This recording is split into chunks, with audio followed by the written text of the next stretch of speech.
दिवाळीत दारासमोर सुंदर आणि पारंपरिक रांगोळी काढण्याची परंपरा महाराष्ट्रात आहेच. दारातील रांगोळी ही नेहमी प्रसन्न असते, त्यामुळे सुंदर रांगोळी बघायला गर्दी होणारच. आणि हेच औचित्य साधून ठाण्यातील जाधव कुटुंबियांनी गेल्या काही वर्षांपासून रांगोळीच्या माध्यमातून समाजातील ताज्या विषयांना हात घालण्याचा प्रघात पाडलाय. यंदा ते डॉक्टर प्रकाश बाबा आमटे या चित्रपटाने प्रेरित झाले आणि यातील कलाकारांची तशीच दस्तर खुद्द डॉक्टर प्रकाश आणि मंदा आमटे यांची देखील हुबेहूब रांगोळी त्यांनी रेखाटली आहे.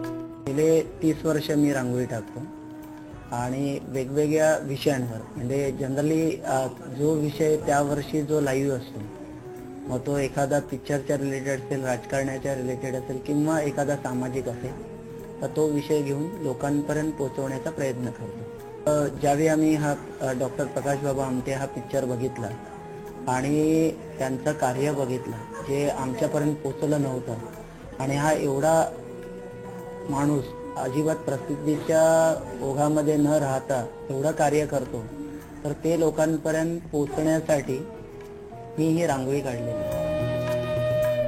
ही संपूर्ण रांगोळी काढण्यासाठी या कुटुंबाला 2 दिवस लागले. यामध्ये स्वतः जाधव, त्यांचा मुलगा आणि मुलगी यांचाही समावेश आहे. त्यांच्या पत्नीचंही त्यांना संपूर्ण सहकार्य असतं. रांगोळीचा शत्रू वारा, त्यामुळे वारा येऊ न देणं, कोणताही पक्षी, पाखरू किंबहुना मुंगी देखील घरात शिरू नये यासाठी त्यांची पत्नी दक्ष असते. ही रांगोळी घरात काढली, त्यामुळे दिवाळीपासून या रांगोळीला जपण्यासाठी या कुटुंबांच्या घरात पंखा देखील लावला जात नाही. केवळ प्रकाश बाबा आमटे आणि त्यांचं कार्य या रांगोळीच्या माध्यमातून लोकांपर्यंत पोहोचावं, हाच त्यामागचा अट्टाहास आहे.